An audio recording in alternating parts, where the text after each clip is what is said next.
അവിടെന്ന് പറയുന്നു റബീഅ ഇബ്നു ഹുസൈം എന്ന് പറയുന്ന യുവത്വത്തിന്റെ നടുവിലൂടെ നടന്നുപോയ ചെറുപ്പക്കാരനായ മഹാനായ റബീഅ ഇബ്നു ഹുസൈം റളിയല്ലാഹു തആല അൻഹു ആ ചെറുപ്പക്കാരനോട് അല്ലാഹുവിന്റെ പ്രവാചകന്റെ കൂടെ 10 വർഷക്കാലം ജീവിച്ച അല്ലാഹുവിന്റെ പ്രവാചകന്റെ ഖാദിമായിരുന്ന അനസ് റളിയല്ലാഹു തആല അൻഹു പറയുന്നു റബീഅ നിന്നെ എങ്ങാണം അല്ലാഹുവിന്റെ പ്രവാചകനെ കണ്ടിരുന്നെങ്കിലോ അവിടെ നിന്നതാ പറയുകയാണ് അനസ് തങ്ങൾ പറയുന്നു അവിടെ നിന്ന് പറയുന്നു അല്ലാഹുവിന്റെ പ്രവാചകനെങ്ങാണം അവിടെ നിന്ന് പറയുന്നു റബീഅ അല്ലാഹുവിന്റെ റസൂൽ എങ്ങാണം നിന്നെ കണ്ടിരുന്നെങ്കിലോ അവിടെ നിന്ന് ഇഷ്ടപ്പെടുമായിരുന്നു റബീഅ. അനസുതങ്ങളതാ ചെറുപ്പക്കാരനെ നോക്കിയിട്ട് പറയുകയാണ് നബി നിന്നെ കണ്ടിരുന്നെങ്കിലോ അല്ലാഹുവിന്റെ റസൂൽ നിന്നെ കണ്ടിരുന്നെങ്കിലോ പ്രവാചകൻ നിന്നെ സ്നേഹിക്കുമായിരുന്നു എന്ന് റബീഅ ഇബ്നു ഹുസൈം എന്ന് പറയുന്ന ചെറുപ്പക്കാരനോട് അനസുതങ്ങൾ അവിടെ നിന്ന് പറഞ്ഞു കൊടുക്കുമ്പോ എന്തുകൊണ്ടാ പറഞ്ഞതെന്നറിയുമോ? അല്ലാഹുവിന്റെ പ്രവാചകനെ കണ്ടാൽ സ്നേഹിക്കുമായിരുന്നു എന്ന് മുത്തുനബിയുടെ കൂടെ നടന്ന സ്വഹാബി പറയാനുള്ള കാരണമെന്താ? അതിനുള്ള യോഗ്യത എന്തായിരുന്നു? ആ ചെറുപ്പക്കാരൻ ഉണ്ടായിരുന്ന യോഗ്യത എന്തായിരുന്നു? ആരാ? റബീഅ ഇബ്നു ഹുസൈം എന്നറിയുമോ? എന്റെ പ്രിയമുള്ള ചെറുപ്പക്കാരാ, അല്ലാഹുവിന്റെ പരിശുദ്ധമായ ഖുർആൻ ഉണ്ടല്ലോ, അല്ലാഹുവേ ഖബറിനെ കുറിച്ച് പറയുന്ന ആയത്ത് കേട്ടപ്പോ മരണത്തിന് ശേഷമുള്ള ജീവിതത്തെ കുറിച്ച് പരിശുദ്ധമായ ഖുർആൻ പറയുന്ന ആയത്ത് ഓതിയപ്പോ മഹാനായ റബീഅ ഇബ്നു ഹുസൈം റളിയല്ലാഹു തആല അൻഹു പൊട്ടിക്കരഞ്ഞുകൊണ്ട് വീടിന്റെ വെളിയിലേക്ക് ഇറങ്ങുകയാണ്. പരിശുദ്ധമായ ഖുർആനിലെ ഒറ്റ ആയത്ത് കേട്ടപ്പോ മരണത്തിന് ശേഷമുള്ള ഖബറിനെ കുറിച്ചുള്ള ജീവിതത്തെ കുറിച്ച് പറയുന്ന ആയത്ത് ഓതിയപ്പോ പൊട്ടിക്കരഞ്ഞുകൊണ്ട് വീടിന്റെ വെളിയിലേക്ക് ഇറങ്ങി. എന്നിട്ട് വീടിന്റെ കവാടത്തിന്റെ മുന്നില്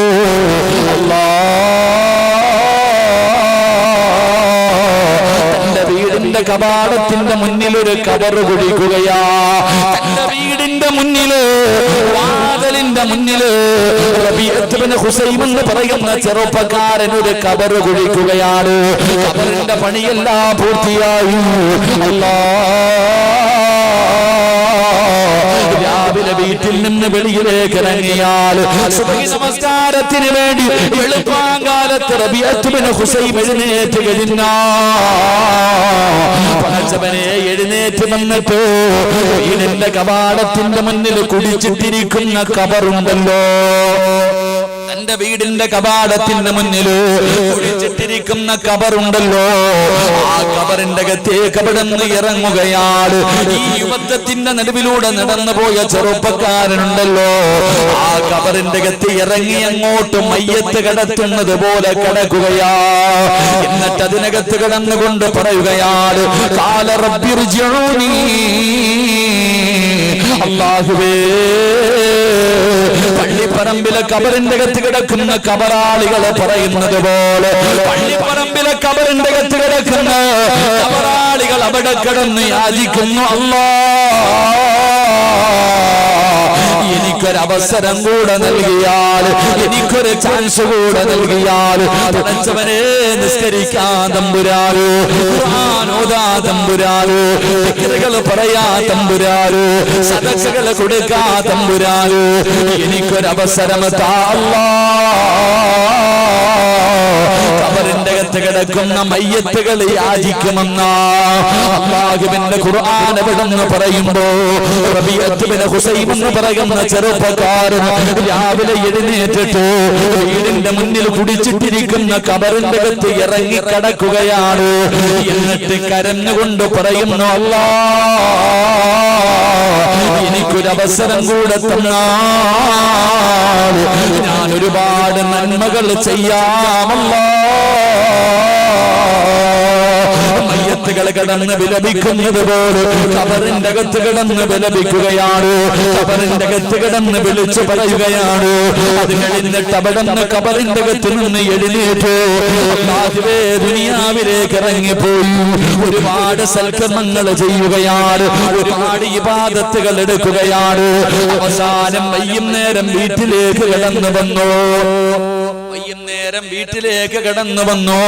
ആ സമയത്തും വീടിന്റെ അകത്ത് കയറുന്നതിന് മുമ്പ് റബീഅത്ത് ബിൻ ഹുസൈം എന്ന് പറയുന്ന ചെറുപ്പക്കാരൻ വീടിന്റെ മുന്നില് കുഴിച്ചിട്ടിരിക്കുന്ന ഖബറിന്റെ അകത്തേക്ക് ഇറങ്ങുകയാ. എന്നിട്ട് അതിനകത്ത് കിടന്ന് കരയുന്നു, നാഥാ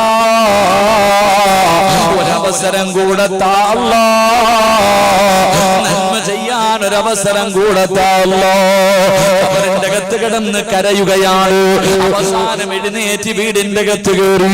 പിന്നെ രാത്രി മുഴുവനും ഇബാദത്താണ്. അല്ലാഹുവേ, ഇങ്ങനെ ജീവിച്ചിരുന്ന റബീഅത്ത് ബിൻ ഹുസൈം എന്ന് പറയുന്ന ചെറുപ്പക്കാരനോട് അനസ് തങ്ങൾ പറയുന്നു, റബീഅ,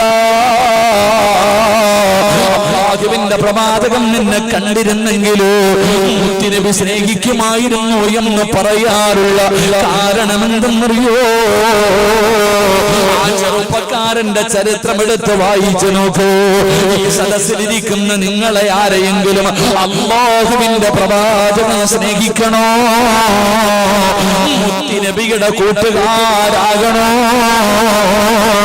അല്ലാഹുവിന്റെ പ്രവാചകന്റെ കൂട്ടുകാരാകണോ? ചെറുപ്പക്കാരാ, നിങ്ങള് ഈ പ്രപഞ്ചം മുഴുവനും സൃഷ്ടിക്കാൻ കാരണക്കാരനായ അഷ്റഫുൽ ഖൽഖ് നബി മുഹമ്മദ് മുസ്തഫ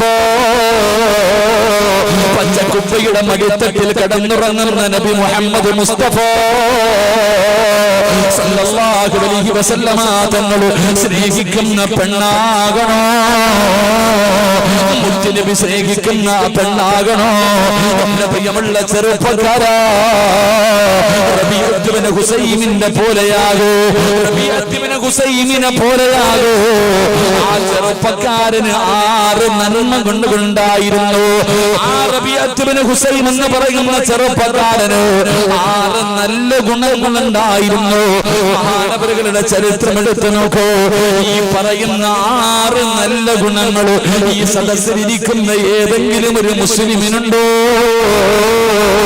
നീ അല്ലാഹുവിന്റെ റസൂലിന്റെ കൂട്ടുകാരാ, മുത്തുനബി നിന്നെ സ്നേഹിക്കും ചെറുപ്പക്കാരാ, മുത്തുനബി നിന്നെ സ്നേഹിക്കും ബാപ്പാ. മുത്തുനബിയുടെ ഹൃദയത്തിന്റെ അകത്ത് നിനക്കൊരു സ്ഥാനമുണ്ടാകുമെന്ന് ചരിത്രം പറയുകയാ. റബീഅത്ത് ബിൻ ഹുസൈം എന്ന് പറയുന്ന താബിഈങ്ങളിൽപ്പെട്ട ഒരു ചെറുപ്പക്കാരനെ കണ്ടപ്പോ റസൂലുള്ളാഹി സ്വല്ലല്ലാഹു അലൈഹി വസല്ലമ തങ്ങളുടെ കൂടെ ഹാദിമായി നടന്ന അനസ് തങ്ങൾ പറയുകയാ, നിന്നെ എങ്ങാനും പ്രവാചകൻ കണ്ടിരുന്നെങ്കിൽ എന്റെ നബി നിന്നെ സ്നേഹിക്കുമായിരുന്നു, എന്റെ മുത്തുനബി നിന്നെ സ്നേഹിക്കുമായിരുന്നു. കാരണം നിനക്കതിനുള്ള യോഗ്യതയുണ്ട്, നിനക്കതിനുള്ള അർഹതയുണ്ട്. എന്റെ പ്രിയപ്പെട്ടവരെ, അനസ് തങ്ങൾ അങ്ങനെ പറയാനുള്ള കാരണം ആ റബീഅത്ത് ബിൻ ഹുസൈം എന്ന് പറയുന്ന ചെറുപ്പക്കാരന് 6 നല്ല ഗുണങ്ങൾ ഉണ്ടായിരുന്നു, നമുക്കില്ലാതെ പോയത്. ഈ സദസ്സിലിരിക്കുന്ന നമുക്കില്ലാതെ പോയതും അത് തന്നെയാ. ഈ പറയുന്ന 6 നല്ല ഗുണം എനിക്കോ നിങ്ങൾക്കോ ഉണ്ടെങ്കിൽ നമ്മൾ മുത്തുനബിയുടെ കൂട്ടുകാരാ. അല്ലാഹു ആ കൂട്ടത്തിൽ നമ്മളെ പെടുത്തുമാറാകട്ടെ. അല്ലാഹു ആ കൂട്ടത്തിൽ നമ്മളെ പെടുത്തുമാറാകട്ടെ. ഉറക്കല്ലാഹു ആ കൂട്ടത്തിൽ നമ്മളെ പെടുത്തുമാറാകട്ടെ.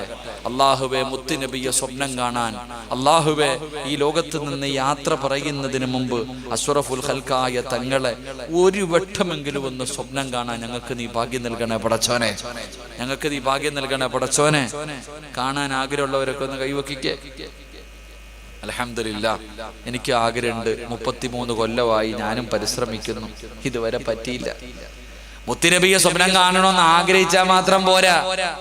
നമ്മളൊക്കെ പറയും മുത്തുനബിയെ വല്ലാത്ത ഇഷ്ടം, റബീഉൽ അവ്വൽ 1 മുതൽ 12 വരെ. ഓ, എന്നാ സ്നേഹമെന്നറിയോ പടച്ചോനെ. മൗലിദ് മദ്ഹ് എല്ലാം അത് കഴിഞ്ഞ മടക്കി ആണ്ട് നടത്ത വർഷത്തി 12 ദിവസത്തെ ആണ്ട്. ആ സ്നേഹമല്ല എന്റെ പ്രിയപ്പെട്ടവരെ. നമ്മൾ സ്നേഹിച്ചിട്ട് മുത്തുനബിയെ കാണാൻ ഞാൻ ആലോചിക്കുന്നത് 33 കൊല്ലം കൊണ്ട് ഞാൻ വഅദ് പറയും, സ്വലാത്ത് പറയും, മദ്ഹ് പറയും, മൗലിദ് ഓതും, എല്ലാം ചെയ്യും. 33 കൊല്ലമായിട്ട് എനിക്കിതുവരെ പറ്റിയിട്ടില്ല. അപ്പൊ ഞാൻ മനസ്സിലാക്കുന്നത് ഞാൻ കള്ളനാണെന്ന്. എന്റെ സ്നേഹം കള്ള സ്നേഹമാണ് ഞാൻ പഠിക്കുമ്പോൾ മനസ്സിലാക്കുന്നത്. അതാണല്ലോ 33 കൊല്ലം കൊണ്ട് ഞാൻ പരിശ്രമിച്ചിട്ട് മുത്തുനബി എനിക്ക് കാണാൻ പറ്റുന്നില്ലെങ്കിൽ എന്റെ സ്നേഹം കപട സ്നേഹമാണ്. അല്ലാഹു അത് നല്ല നിലയിലാക്കാൻ ഭാഗ്യം തരുമാറാകട്ടെ. എനിക്ക് 33 ആയുള്ളൂ. സ്റ്റേജിൽ 50 കഴിഞ്ഞ് ഇരിപ്പുണ്ട്. സ്റ്റേജിലും പുറത്തു ഇരിക്കണവർ എന്നെക്കാലം വയസ്സ് മൂത്തവരുണ്ട്. എന്തേ വാപ്പ പറ്റാത്ത? ഒരുപാട് നബിദിന ആഘോഷിച്ചല്ലോ, ഒരുപാട് ചീരണി തിന്നല്ലോ, ഒരുപാട് മൗലിദ് ഓതിയല്ലോ, ഒരുപാട് സലാത്ത് പറഞ്ഞല്ലോ. എന്തേ നിന്നെ കൊണ്ടും പറ്റാത്തത്? അപ്പൊ കള്ളസ്നേഹം ആയതുകൊണ്ടല്ലേ? അപ്പൊ അതുകൊണ്ട് മുത്തുനബിയെ കാണാനും ഒരു എളുപ്പ വഴിയുണ്ട്. അള്ളാഹുവിന്റെ ഖുർആനിലെ ഒരായത്ത് ഓതിയാ മതി. പരിശുദ്ധമായ